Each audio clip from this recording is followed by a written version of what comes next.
Hello everyone, this is our new lecture series on kinetic theory of gases. Kinetic theory of gases को लोग generally हल्के में लेते हैं, but kinetic theory of gases को समझना बहुत इंपॉर्टेंट है अगर आप थर्मोडायनेमिक्स को ठीक से जानना चाहते हो। ठीक है, क्योंकि थर्मोडायनेमिक्स में हम लोग गैस के ही साथ ज़्यादा डील करने वाले हैं। अब देखिए, काइनेटिक थ्योरी ऑफ गैस के बारे में ऑलरेडी हम पढ़ चुके हैं, बट इस चैप्टर के अंदर एक्चुअली में क्या स्पेशल था और किस चीज़ के ऊपर हम ज़्यादा फोकस करने वाले हैं। तो काइनेटिक थ्योरी ऑफ गैस जो है ये based on the idea that gases are consist of rapidly moving particles.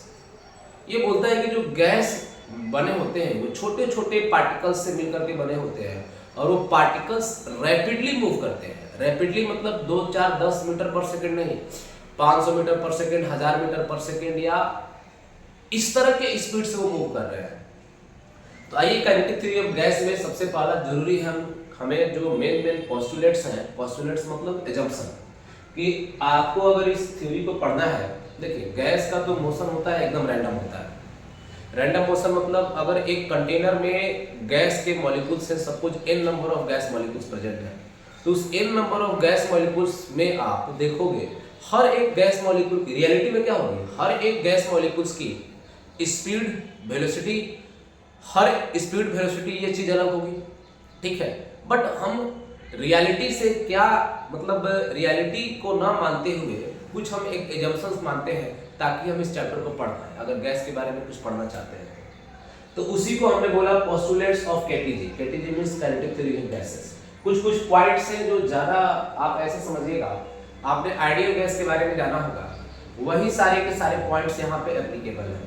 कुछ एक दो बेसिक चीज आएगी फिजिक्स वाली जो मैं आपको बताने वाला हूँ, वही मैंने लिखा हुआ है। जैसे मैंने पोस्टुलेट्स में सबसे पहली बात ये बताई कि it is defined using all the gases as ideal gas.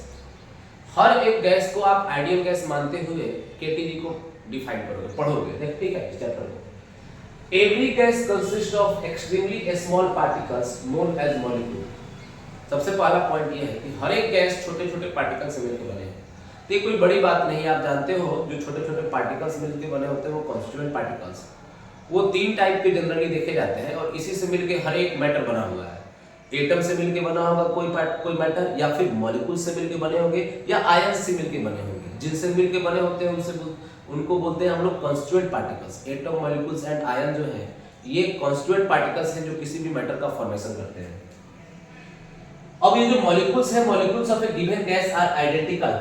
अगर कोई एक गैस दिया है, सपोज हाइड्रोजन गैस है हमारे पास, तो हाइड्रोजन गैस का हर एक मॉलिक्यूल को आप क्या मानोगे, आइडेंटिकल। आइडेंटिकल मानना पड़ेगा, हालांकि हर एक पर्सपेक्टिव में आइडेंटिकल नहीं होंगे। जैसे हाइड्रोजन गैस है तो हाइड्रोजन गैस के एक मोल, किसी कंटेनर के अंदर अगर हाइड्रोजन गैस के 1 मोल है तो आप जानते हो 1 मोल में 6.023 × 10⁻23 नंबर ऑफ मॉलिक्यूल्स होंगे। तो इतने नंबर ऑफ मॉलिक्यूल्स में देखोगे हर एक का वेलोसिटी अलग अलग होगी, बट आप यहाँ पे मान के चलोगे कि वो आइडेंटिकल है but different than those of other gases. हाँ, ये अपने जैसे हाइड्रोजन गैस का एक मॉलिक्यूल दूसरे हाइड्रोजन गैस का एक मॉलिक्यूल दूसरे हाइड्रोजन गैस के तो दूसरे मॉलिक्यूल्स के एकदम सिमिलर होगा। बट अगर आप कोई और गैस ले लोगे, सपोज ऑक्सीजन, तो ऑक्सीजन का मॉलिक्यूल हाइड्रोजन के मॉलिक्यूल से डिफरेंट होगा। यही बातें हम बोलना चाह रहे हैं कि molecules of a given gas are identical but different than those of another gas. Okay. तीसरा, size of gas molecule are negligible as compared to volume of container. जो गैस के मॉलिक्यूल्स होंगे हम उन्हें बहुत नेग्लिजिबल मानेंगे जो कंटेनर का वॉल्यूम होगा, जो कि रियलिटी नहीं है। रियलिटी में वो भी कुछ ना कुछ स्पेस ऑक्यूपाई करते होंगे, ये ट्रूथ है, बट आप मानोगे कि वो ऑक्यूपाई नहीं करते हैं, 0 स्पेस ऑक्यूपाई करते हैं। ठीक है, There is no interaction between two gas molecules. सबसे इंपॉर्टेंट बात यह है कि किसी भी 2 गैस मॉलिक्यूल्स के बीच में कोई इंटरेक्शन नहीं होगा। कोई इंटरेक्शन नहीं होने का मतलब है ये एक दूसरे पर किसी भी तरह का अट्रैक्टिव या रिपल्सिव फोर्स नहीं लगाएंगे। इंटरेक्शन का मतलब फोर्स, कोई भी फोर्स ये अप्लाई नहीं करेंगे, नाइदर अट्रैक्टिव नॉर रिपल्सिव, है ना। और इस वजह से आप बोल सकते हो, इस वाले की वजह से आप ये बात बोल सकते हो कि अगर कोई भी इंटरेक्शन नहीं है यानी intermolecular force of attraction IMF 0 मान लेते हैं, और IMF 0 होने के वजह से आप इसमें कोई भी पोटेंशियल एनर्जी डिफाइन करने वाले नहीं हो। यानी गैसेस के केस में ओनली काइनेटिक एनर्जी हम लोग डिफाइन करेंगे, क्योंकि गैस मॉलिक्यूल को ऑलरेडी बोल चुके हैं, ये जो थ्योरी है वो इसी बात पे बेस्ड है कि गैस मॉलिक्यूल रैपिडली मूव कर रहे हैं। अगर वो मूव कर रहे हैं तो काइनेटिक एनर्जी उनके पास होगी। सेकंड, वो छोटे छोटे पार्टिकल्स से मिलकर बने हैं और वो पार्टिकल्स के मास बहुत ना के बराबर है, एकदम नेग्लिजिबल है, ठीक है। सेकेंडरी, वो इलास्टिक पार्टिकल्स हैं, टकराएंगे तो इलास्टिक कोलिजन करेंगे। कंटेनर के अंदर अगर गैस मॉलिक्यूल्स रखे गए हैं तो वो आपस में भी टकरा रहे होंगे और साथ साथ कंटेनर की दीवार से भी टकरा रहे होंगे। आपस में टकराए या दीवार से टकराए, कहीं भी टकराए, हर एक कोलिजन कैसा कोलिजन होगा? Elastic collision. तो मैंने बोला there is no interaction between two gas molecules, किसी भी दो गैस मॉलिक्यूल्स के बीच में किसी तरह की कोई इंटरेक्शन नहीं है। इंटरेक्शन बोले तो ना ही अट्रैक्शन होगा, अट्रैक्टिव फोर्स दिखेगा, ना ही रिपल्सिव फोर्स दिखेगा। इसी वजह से मैं बोल रहा हूं इंटरमॉलिक्यूलर फोर्स जीरो, और इस वजह से पोटेंशियल एनर्जी इसके लिए डिफाइंड नहीं होगी गैस के लिए, only kinetic energy defined. All the collisions are assumed to be elastic, हर एक कोलिजन को आप इलास्टिक मानोगे। और इलास्टिक कोलिजन की एक खासियत होती है, कंप्लीटली परफेक्टली इलास्टिक कोलिजन में एनर्जी की लॉस क्या होती है? जीरो। यानी kinetic energy before collision will be exactly equal to the kinetic energy after collision. ध्यान रखिएगा, कोलिजन से जस्ट पहले जितनी एनर्जी थी उस गैस पार्टिकल के पास, टकराने के बाद भी उतनी ही रहेगी, ये मानना है आपको। क्योंकि पोस्टुलेट्स का मतलब ही होता है एजम्पशन। आप समझिए, कुछ हमारे एजम्पशन है, उसी एजम्पशंस को मैं ध्यान में हमें रखते हुए सर ये क्यों मान रहे हैं, अगर ये नहीं मानोगे तो इन्हें पढ़ना बहुत डिफिकल्ट होगा। क्योंकि हर एक गैस मॉलिक्यूल अपने आप में अलग तरह से मूव कर रहा होगा, वो दूसरे से उसकी मोशन आइडेंटिकल नहीं होगी। तो हमें चीज़ों को नॉर्मलाइज करना पड़ा और जनरलाइज करना पड़ा ताकि हम इसका स्टडी कर पाए। रियलिटी में कोई भी कोलिजन 100% इलास्टिक हो ही नहीं सकता है, बट यहाँ पे एज्यूम करेंगे। Between any two consecutive collisions A gas molecule move on a straight line. Straight line पे मूव करने का मतलब ये है कि आप उस पर कोई अलग इफेक्ट देख ही नहीं रहे हो। एक तो इनका एक दूसरे पे इफेक्ट जीरो है, सेकंड ग्रेविटी जो है ना अर्थ धरती में वो तो है ना प्रेजेंट, तो धरती माँ के इफेक्ट को भी आप नेग्लिजिबल मान के चल रहे हो, यानी there is no effect of gravity on a gas molecule. अगर गैस मॉलिक्यूल्स के ऊपर अच्छा इफेक्ट ना मानने का कारण यह है कि इफेक्ट तो लग ही रहा होगा लेकिन बहुत नाम मात्र का लग रहा होगा, थोड़ा बहुत उसको डिस्टर्ब कर रहा होगा, इसलिए मैं मान ले रहा हूँ कि हर एक कोलिजन जो होगा वो पार्टिकल मूव करेगा तो स्ट्रेट लाइन जाएगा, ऐसे स्ट्रेट जाएगा, टकराएगा, फिर टकराने के बाद फिर स्ट्रेट चलेगा, जब भी चलेगा तो स्ट्रेट पाथ पे चलेगा। Okay, these are the assumptions। और भी पॉइंट्स लिखे जा सकते थे but these points are sufficient, okay, and these points are also known as assumption of KTG or you can say postulates of KTG। ठीक है, अब सबसे इंपॉर्टेंट बात यह है कि हमें पता चला कि अगर गैस के मॉलिक्यूल्स लगातार चल रहे हैं, कंटिन्यूअसली मूव कर रहे हैं और कंटेनर के वॉल से टकरा रहे हैं, तो टकराने की वजह से वो प्रेशर एग्जर्ट करते हैं, उस प्रेशर का कैलकुलेशन करना सबसे इंपॉर्टेंट चीज है इस टॉपिक की। तो आइए हम अगला अपना जो टॉपिक है मैं उसे स्टार्ट करते हैं, बट इन पॉइंट्स को ध्यान में रखते हुए ही उसका कैलकुलेशन पॉसिबल है, दैट्स व्हाई मैंने ये आपको पॉइंट बताया।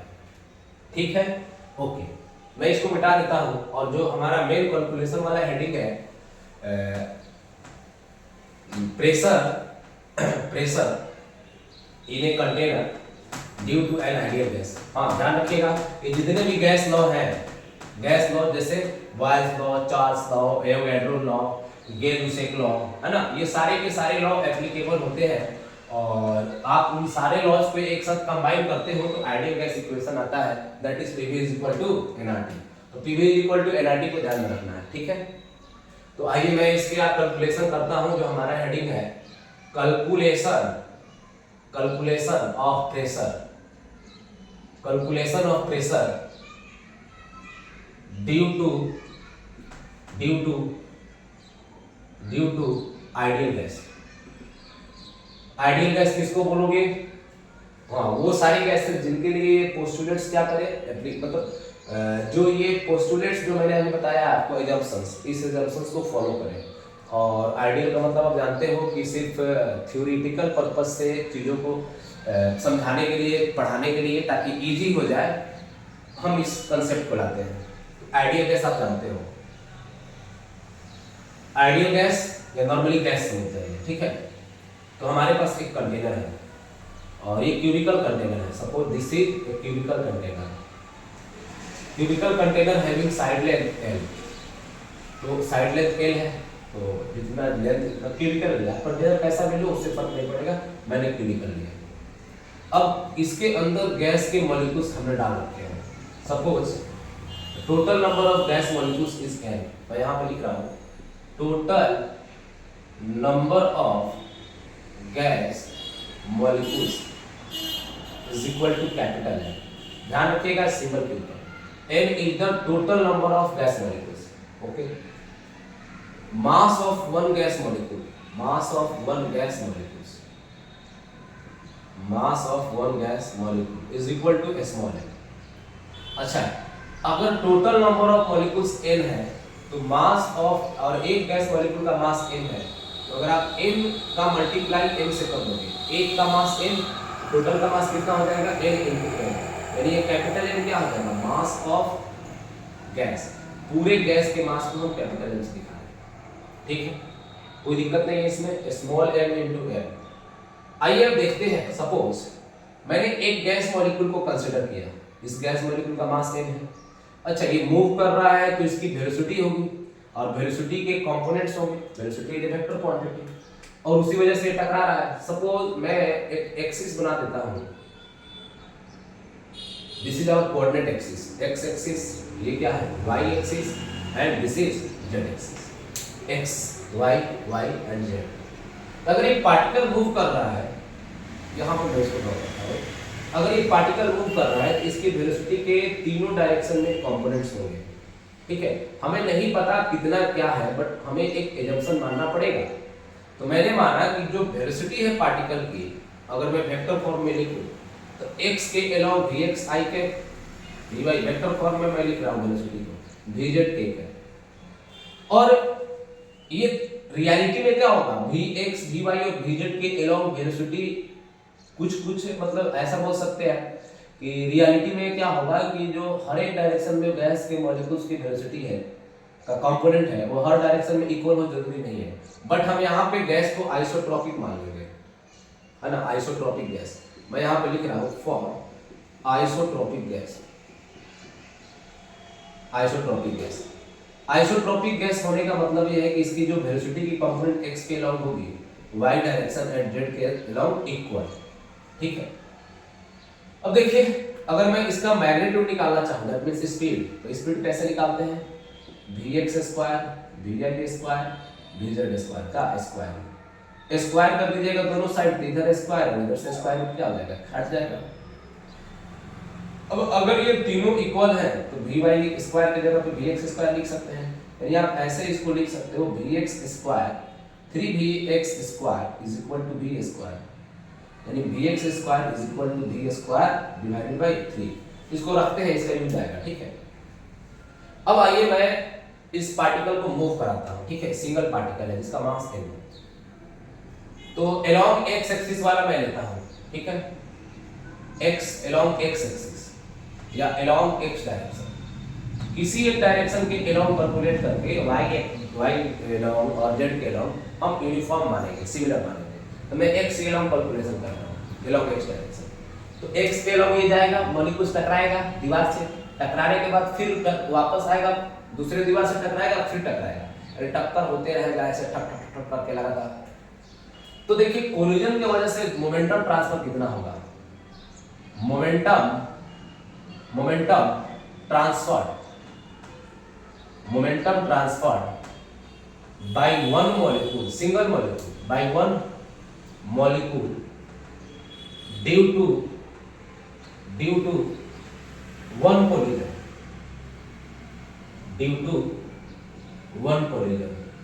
एक कोलिजन की वजह से, जैसे ये वाल है, ये क्या है, कंटेनर का वाल है, और ये मॉलिक्यूल्स गया इधर, मास m है, वेलोसिटी vx है, इसके पास मोमेंटम कितना होगा mvx, टकराने के बाद वापस ये जस्ट अपोजिट इलास्टिक कोलिजन हो रहा है, 90 डिग्री पे जाके टकराया, तो जस्ट 90 डिग्री पे वापस आएगा, सरफेस से 90 डिग्री पे टकराया, तो रिटर्न होते समय इसकी मोमेंटम कितनी हो जाएगी m into vx। तो जो चेंज इन मोमेंटम इसमें आएगा, इसके मोमेंटम में जो चेंज का डायरेक्शन होगा उसके जस्ट अपोजिट में फोर्स लगेगा, और जब टकराएगा तो चेंज इन मोमेंटम की डायरेक्शन किधर होगी, इस साइड, फोर्स किधर लगेगा वाल के ऊपर, अपोजिट में।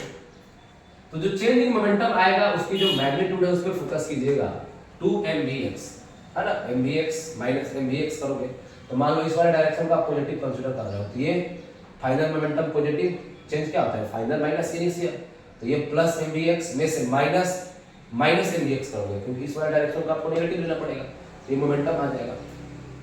अब मैं बोल रहा हूं कि मोमेंटम ट्रांसफर हो रहा है, लेकिन अगर रेट मैं देखूं, रेट ऑफ मोमेंटम ट्रांसफर, क्योंकि रेट ही तो होता है फोर्स, मोमेंटम ट्रांसफर की जो रेट है, ओके, तो लेट्स अज्यूम डेल्टा जो टी है ये क्या है, time gap between two successive collision, दो लगातार कोलिजन्स के बीच में जो टाइम लग रहा है वो डेल्टा टी लग रहा है। जैसे देखिए एक दो दीवार है, इस दीवार से टकराने के बाद ये वापस इस दीवार पे कब आकर के टकराएगा, एक मॉलिक्यूल, सिंगल मॉलिक्यूल, ये टकराने के बाद भागेगा इधर की ओर, फिर यहाँ टकराएगा, टकराने के बाद फिर यहाँ आएगा और ये फिर टकराएगा। तो पहला टक्कर के जस्ट बाद, मैं पहला टक्कर को अगर k इक्वल टू 0 मान लो, इसको रेफरेंस मान लो, तो कितने देर बाद आके वापस से टकराएगा वो मुझे बताना है। तो बोलोगे कि जो टाइम होता है, अगर ये डिस्टेंस l मैंने माना है तो ये l जाएगा फिर वापस l आएगा, मतलब इसको टोटल डिस्टेंस चलना पड़ेगा 2l। टाइम क्या होता है, डिस्टेंस डिवाइडेड बाय इसकी चलने की स्पीड कितनी है, x के लॉन्ग vx, यानी जो टाइम गैप होगा दो कोलिजन के बीच का ये 2l/vx होगा। तो मैं बोल रहा हूं फोर्स जो होता है F एवरेज फोर्स, किसकी वजह से, ड्यू टू वन मॉलिक्यूल, एक मॉलिक्यूल की वजह से जो एवरेज फोर्स आएगा मॉलिक्यूल के मोमेंटम में चेंज डिवाइडेड बाय ये टाइम, ठीक है। कितना आया मोमेंटम में change, mvx divided by time कितना मैंने निकाला है, 2l डिवाइडेड बाय vx, ये 2 से 2 गया तो ये आया m/l vx की होल स्क्वायर, m/l vx की होल स्क्वायर। तो ये force due to one molecule है। अब एक मॉलिक्यूल तो है नहीं इसके अंदर, कितने मॉलिक्यूल्स हैं, total n number of molecules हैं। अगर मैं चाहता हूं कि force due to total molecules की वजह से फोर्स कितनी आएगी, तो उसको भी हम कैलकुलेट करेंगे। सिंपली क्या करेंगे, एक मॉलिक्यूल्स की वजह से जो फोर्स आया एवरेज फोर्स वो कितना आया, m/l vx स्क्वायर। तो अगर मैं बोलूं n मॉलिक्यूल्स की वजह से जो फोर्स आएगा, तो पहला मॉलिक्यूल्स के x कंपोनेंट का स्क्वायर, एक ही डायरेक्शन में है तो फोर्स वेक्टर क्वांटिटी है, बट हम एक ही डायरेक्शन में है तो दोनों फोर्सेस के बीच की एंगल 0 डिग्री, और सबको आप ऐड करते चले जाओगे, ठीक है। देखिए force average due to all molecules, या टोटल बोल सकते हो, ये कितना हो जाएगा, n का मल्टीप्लाई कर दो पूरे के साथ, m/l vx की स्क्वायर। अब बात ये है vx की स्क्वायर आपने किया है, तो जो ये vx है ये किसी एक गैस का वेलोसिटी है x के लॉन्ग। अब हर एक गैस, जैसे vx की वैल्यू मान लो सपोज 10 है, तो हर एक गैस 10 से तो मूव कर नहीं रहा होगा x के लॉन्ग, किसी के x के लॉन्ग वेलोसिटी 50 हो सकती है, किसी की 0 हो सकती है, मतलब नहीं भी हो सकती है। यानी हम ये देखेंगे कि अगर मैं 10 लेकर के ही इसको कैलकुलेट कर दूं, तो आपने ये कंसीडर कर लिया है कि हर एक गैस मॉलिक्यूल्स की x कंपोनेंट की वेलोसिटी बिल्कुल सेम है, जो कि सही कैलकुलेशन नहीं माना जाएगा, ठीक है। जैसे क्लास में बच्चे जितने प्रेजेंट है 100 बच्चे हैं, और मिनिमम मास वाला बच्चा 30 केजी का है और मैक्सिमम मास वाला बच्चा 100 केजी का है। तब जब क्लास में कोई आए और पूछे कि बताओ बच्चों तुम्हारा मतलब बच्चों का मास क्या है, तो आप हर एक बच्चा का मास बताओगे तो एग्जैक्ट होगा, बट आप इन शॉर्ट बताना चाहते हो किसी को भी, तो आप सबके मास का एवरेज बताओगे ना। सोचिए कि सर 30 केजी प्लस 40 केजी, तो मैं वही बोल रहा हूँ कि जो vx है, vx के स्क्वायर का अगर एवरेज लेंगे तो ज्यादा सटीक कैलकुलेशन होगा। इसीलिए मैं बोल रहा हूं कि इन मॉलिक्यूल्स के लिए आप क्या कर दो, vx स्क्वायर का एवरेज ले लो, मतलब vx1 स्क्वायर प्लस v2, इसका मतलब क्या है, vx1 फर्स्ट मॉलिक्यूल का x कंपोनेंट का वेलोसिटी का स्क्वायर प्लस सेकंड मॉलिक्यूल के x कंपोनेंट के वेलोसिटी का square plus divided by total number of molecules average, ठीक है। ओके, ये आया हमारे पास। ओके, अगर मैं इसकी वैल्यू लिखना चाहूँ vx स्क्वायर की, तो यहां से देखिए vx स्क्वायर की वैल्यू क्या लिख सकते हो, v स्क्वायर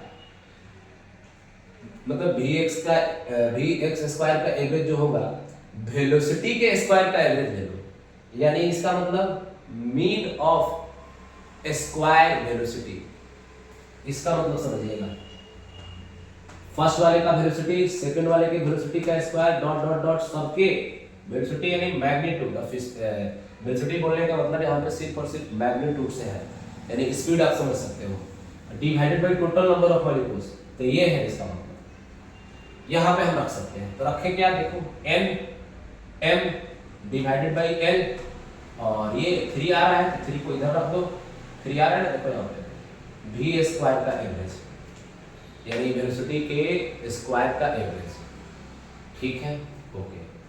अब हमारे पास ये आया कैलकुलेशन। अब मैं बोलूंगा प्रेशर क्या होता है, तो प्रेशर जो होता है वो होता है फोर्स अपॉन एरिया, तो एफ एवरेज हमने निकाल रखा है टोटल, और एरिया जो इस सरफेस से टकराएंगे, अगर मैंने x के अलावा मान रखा है तो ये एरिया होगी। अगर इस एरिया को आप ध्यान से देखो तो L इंटू एल, अगर मैंने क्यूब मान रखा है तो एरिया कितनी हो जाएगी, एल स्क्वायर। तो मैं यहाँ पे लिख रहा हूँ एरिया, तो एरिया लिखोगे तो आइए देखिए, ये फोर्स है M डिवाइडेड बाई L, और एरिया से आप डिवाइड करोगे तो नीचे एक एल स्क्वायर आएगा, भी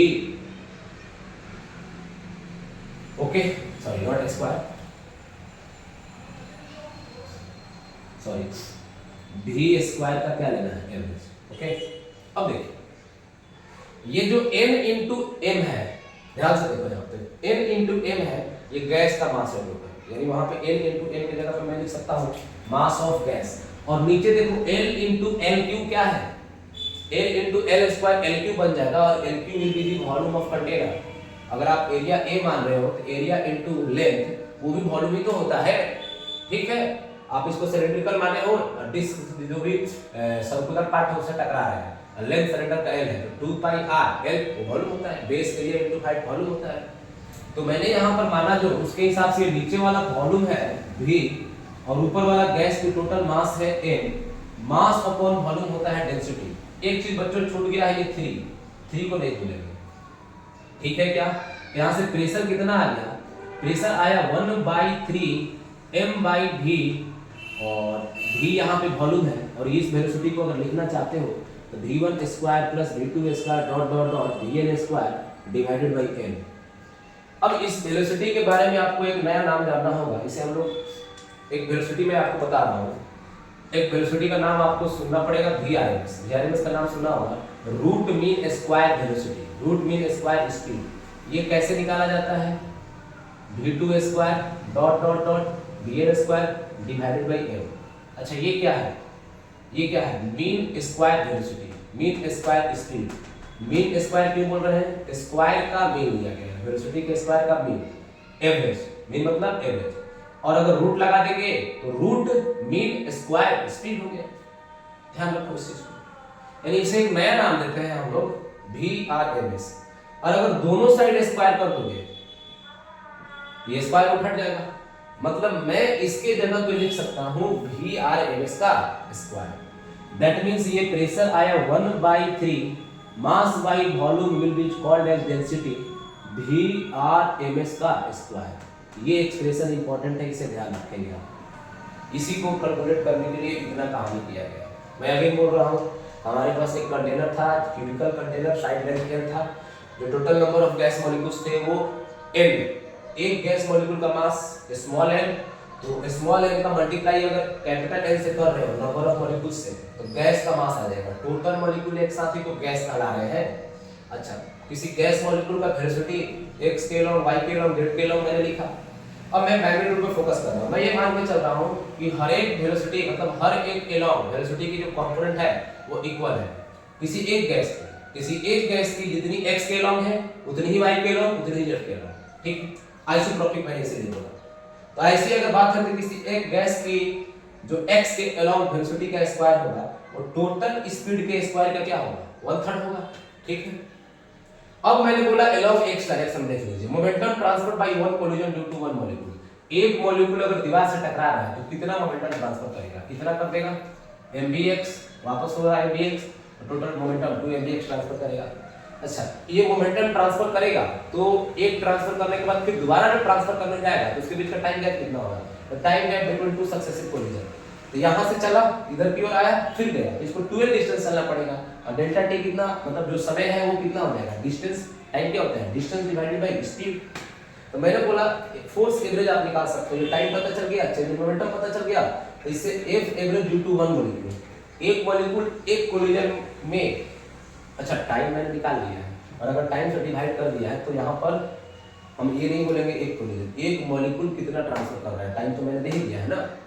तो एक मॉलिक्यूल की वजह से जो फोर्स आ रहा है वो कितना आ रहा है, m/l vx का स्क्वायर। अगर vx से चल रहा है तर तर तर तर दोनों तरफ ऐसे टकराते रहेगा, इधर जाएगा और टकराते रहेगा, उसकी वजह से फोर्स कितना आएगा, सिंगल मॉलिक्यूल की वजह से दिस। हमारे पास मॉलिक्यूल सिंगल नहीं है, n मॉलिक्यूल्स हैं, तो सब F average due to all molecules, मैंने n से मल्टीप्लाई कर दिया। और यहाँ पे मैंने बोला कि जब आप n से मल्टीप्लाई कर रहे हो, सोचो एक गैस है, उसकी हर, देखो एक गैस के लिए यहाँ पे मैंने assumption माना था कि उसकी x कंपोनेंट की जितनी वेलोसिटी होगी, y डायरेक्शन की वेलोसिटी एंड z डायरेक्शन की वेलोसिटी, तीनों वेलोसिटी इक्वल होगी, ठीक है, ऐसे है ना। उसको जब कंपोनेंट में तोड़ोगे तो ये वेलोसिटी इक्वल, जो भी गैस है उसके लिए उसके तीनों कंपोनेंट के वेलोसिटी जो है, मतलब तीनों वेलोसिटी के जो कंपोनेंट्स हैं वो इक्वल है। अब देखो एक गैस है, उसकी वेलोसिटी x के अलॉन्ग 10 मीटर है, तो y के अलॉन्ग भी 10 होगी, z के अलॉन्ग भी 10 होगी। दूसरी गैस है तो उसकी भी कंपोनेंट इक्वल होगी, लेकिन इसी के इक्वल होगी ये जरूरी नहीं मैंने माना है। मैंने बोला ये 5 से चल रहा है x के अलॉन्ग, तो इसकी तीनों कंपोनेंट की वेलोसिटी भी 5 ही होगी, ठीक है। तो ये 5 है इसकी, उसकी 10 थी, किसी की 15 होगी, और आप 5 लेकर के ही स्क्वायर कैलकुलेट कर दोगे, तो ये कैलकुलेशन में ज़्यादा समझिएगा मिस्टेक्स माना जाएगा। तो इसीलिए मैंने क्या किया कि सभी वेलोसिटी के कंपोनेंट के स्क्वायर का क्या कर दिया, एवरेज ले लिया। देखो वेलोसिटी के x डायरेक्शन के स्क्वायर का एवरेज लिया, और इसका मैंने वैल्यू यहाँ से पुट किया, और मैंने बोला कि जो हर एक वेलोसिटी होगा, पार्टिकल 1 की वेलोसिटी v1, उसका स्क्वायर ले लीजिए, सेकंड का स्क्वायर करके ऐड कर दीजिए, यानी ये क्या है, मीन स्क्वायर स्पीड, ये है मीन स्क्वायर स्पीड, ठीक है, मीन स्क्वायर स्पीड, और इसके आगे रूट लगा दोगे तो रूट मीन स्क्वायर स्पीड, जिसे हम लोग VRMS बोलते हैं। मीन स्क्वायर स्पीड के आगे रूट लगा दोगे तो रूट मीन स्क्वायर स्पीड, तो ये रूट के अंदर रहेगा, ये पावर हटा दो, ये क्या है VRMS, root mean square speed, इसका पूरा नाम क्या है, रूट मीन स्क्वायर स्पीड, और स्क्वायर कर दोगे इधर भी स्क्वायर करोगे रूट हट जाएगा। हमारे पास यही चीज तो पड़ा हुआ था, कहाँ गया देखिए, ये इसके जगह में मैंने क्या लिख दिया VRMS का स्क्वायर, ठीक है, यहाँ तक आप समझ गए होंगे। अब अदर ये फॉर्म तो आप समझ गए, और भी आप फॉर्म देखोगे, फॉर्मूलाज आपको देखने को मिलते हैं, क्या क्या देखिए, जैसे इसी चीज को मैं अगर ऐसे लिखूं VRMS का एक्सप्रेशन, तो VRMS कितना आ जाएगा, 3p डिवाइडेड बाई रो। ये भी फॉर्मूला आपको देखने को मिलेगा, ये इंपॉर्टेंट है, कोई दिक्कत नहीं है। इससे ज्यादा इंपॉर्टेंट फॉर्मूलाज क्या यूज होता है, तो आइडियल गैस इक्वेशन आपको पता है, PV = nRT, जहां पर P pressure, V volume, N number of moles, R gas constant, T temperature. Number of moles क्या होते हैं, given mass divided by molar mass of gas, यानी N की जगह पे मैं M डिवाइडेड बाय mW लिख सकता हूं, तो PV = M/mW RT। अच्छा इस mW को इधर लाइए, वॉल्यूम पे यहां ले जाइए, तो PmW = M/V RT, mass upon volume हो गया, मास बाय वॉल्यूम के रेशियो को हम लोग क्या बोलते हैं, डेंसिटी, तो डेंसिटी लिख सकता हूं मैं, PmW = डेंसिटी को मैं सिंबल रो से रिप्रेजेंट कर रहा हूं, यानी यहां से अगर P/रो का रेशियो मैं उठा के रख दूं, P/रो = RT डिवाइडेड बाय कितना आया, RT डिवाइडेड बाय mW, और आप पुट कर दोगे यहाँ पर तो ये कितना आ जाएगा, P/रो की वैल्यू कितनी है, RT/mW, ये हो जाएगा 3RT/mW, जहां पर ये mW क्या है, molar mass of gas, gas के 1 मोल की मास, मोलर मास ऑफ गैस। इसका एक और एक्सप्रेशन बहुत फेमस है, क्या है वो एक्सप्रेशन, देखिएगा ध्यान दीजिएगा। अगर आप बोल्ट्जमैन कांस्टेंट के बारे में जानते होंगे, नाम तो सुना ही होगा, देखो बोल्ट्जमैन कांस्टेंट जो होता है इसको हम लोग Kb बोलते हैं, ये R/ gas constant divided by Avogadro number होता है, ठीक है, यानी R/n मिलेगा तो हम Kb लिख सकते हैं। अब इंपॉर्टेंट बात ये है कि स्मॉल m एक गैस मॉलिक्यूल का मास है, तो एक मोल गैस मॉलिक्यूल का मास कितना होगा? तो एक मोल में जो नंबर ऑफ मॉलिक्यूल्स होते हैं वो Na होते हैं, एवोगैड्रो नंबर के इक्वल। एक का मास Na और एक मोल में Na मॉलिक्यूल्स हैं, तो ये ही होगा मॉलिक्यूलर वेट गैस मॉलिक्यूल्स के। यानी मॉलिक्यूलर वेट की जगह पे मैं m small m into Na रख सकता हूं। देखो यहाँ पे जो प्रेशर आया है P, इसमें मैं 3RT m की जगह पे क्या लिख सकता हूँ? m small m into Na, और R अपॉन Na को मैं बोल्ट्जमैन कांस्टेंट लिख सकता हूँ। ये कितना आ जाएगा? 3 kBT अपॉन स्मॉल m। यहाँ पे स्मॉल m मास है वन गैस मॉलिक्यूल का, one mass of one gas molecule, एक गैस मॉलिक्यूल का मास है, ध्यान रखना है। यहाँ पर मोलर मास है, यानी एक मोल गैस मॉलिक्यूल्स का मास है, 3RT/mW और 3kT स्मॉल m। तो ये एक्सप्रेशन काफी फेमस है, दोनों एक्सप्रेशन सबसे ज्यादा यूज में आते हैं। अब देखिए इधर समझिएगा, इन पे कुछ न्यूमेरिकल्स देख लिया जाए, कैसे क्वेश्चंस पूछे जाते हैं, ठीक है? कैसे क्वेश्चंस पूछे जाते हैं।